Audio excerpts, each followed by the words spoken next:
الله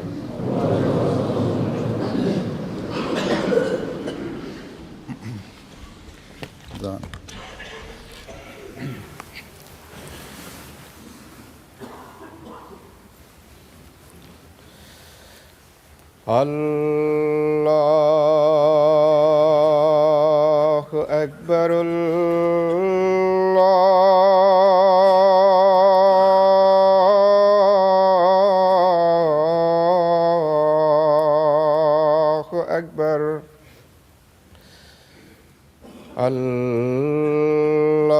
الله أكبر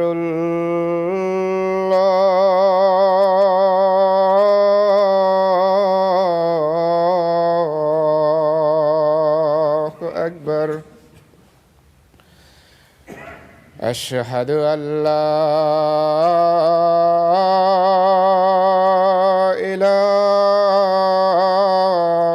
إله إلا الله أشهد أن لا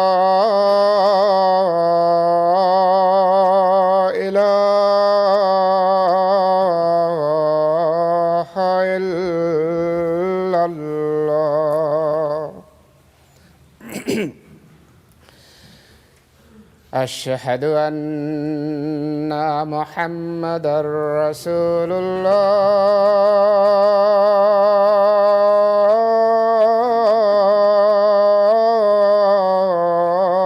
الله أشهد أن محمدًا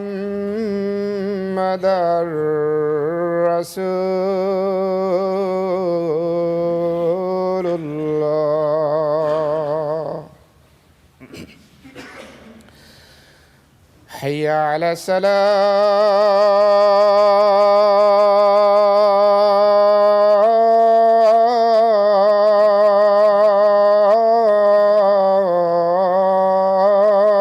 الصلاة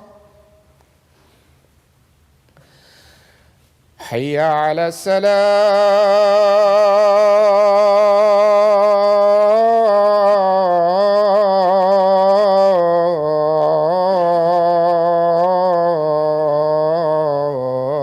السلام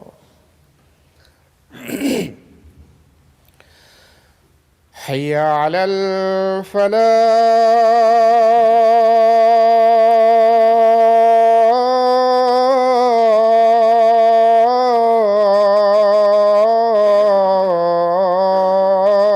الفلاح حي على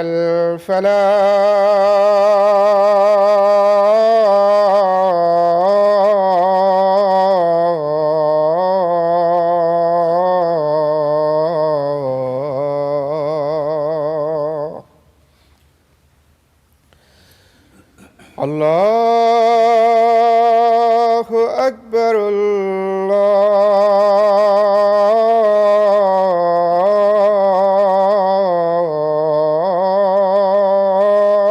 الله أكبر لا إله إلا الله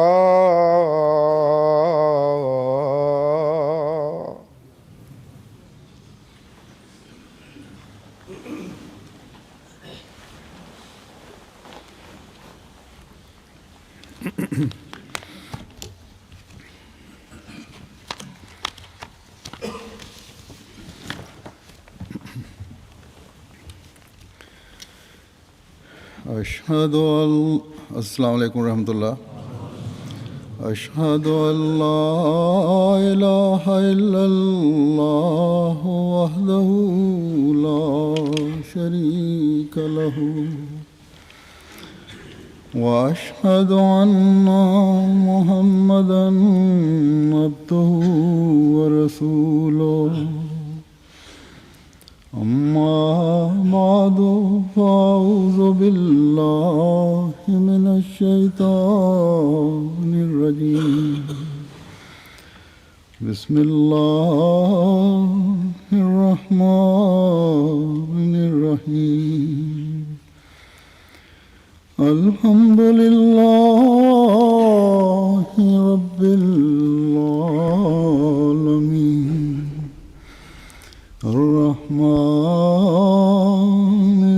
الرحيم مالك يوم الدين إياك نعبد وإياك نستعين اهدنا الصراط المستقيم صراط الذين أنعمت عليهم غير المغضوب عليهم ولا الضالين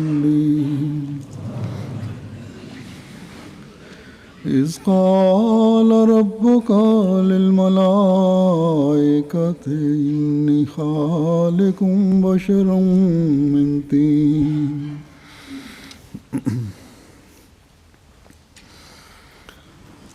فإذا سويته فنفخت فيه من روحي فقعوا له ساجدين فسجد الملائكة كلهم أجمعون إلا إبليس استكبر وكان من الكافرين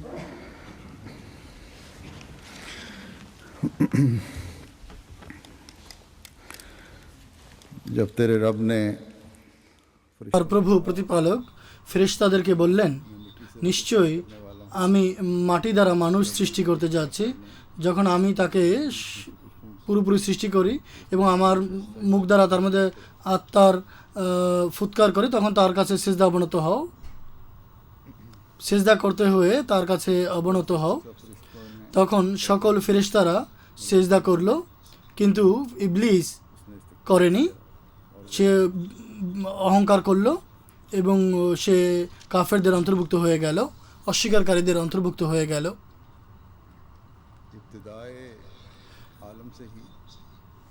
পৃথিবীর সূচনা লগ্ন থেকেই শয়তান এবং মানুষের মাঝে যুদ্ধ চলে এসেছে বা শুরু হয়েছিল। এবং ধর্মীয় ইতিহাসের দিকে যদি আমরা তাকাই তাহলে দেখতে পাই হযরত আদম আলাইহিস সালাম আল্লাহ তাআলার ভালোবাসার দৃষ্টি তার উপর পতিত হওয়ার পাশাপাশি শয়তান যুদ্ধের ঘোষণা করে দিয়েছিল বা করেছিল। প্রচণ্ড রূপে মানুষের বিরুদ্ধে যুদ্ধের ঘোষণা করে। তারপর প্রত্যেক যুগে এই ইতিহাস পুনরাবৃত্ত হয়েছে। যখনই নবীদের যুগ এসেছে তখনই এই ইতিহাস পুনরাবৃত্ত হয়েছে এবং এখনও পুনরাবৃত্ত হচ্ছে। নবীগণ যখন পৃথিবীতে আবির্ভূত হন তখন তারা এসে মানুষকে খোদা তাআলার পানে পরিচালিত করার জন্য তারা পথ প্রদর্শন করে থাকেন। আর শয়তান এর মাঝে বিকৃতি এবং প্রতিবন্ধকতা সৃষ্টি করার অপচেষ্টা করে, পূর্বেও করেছে, এখনও করছে।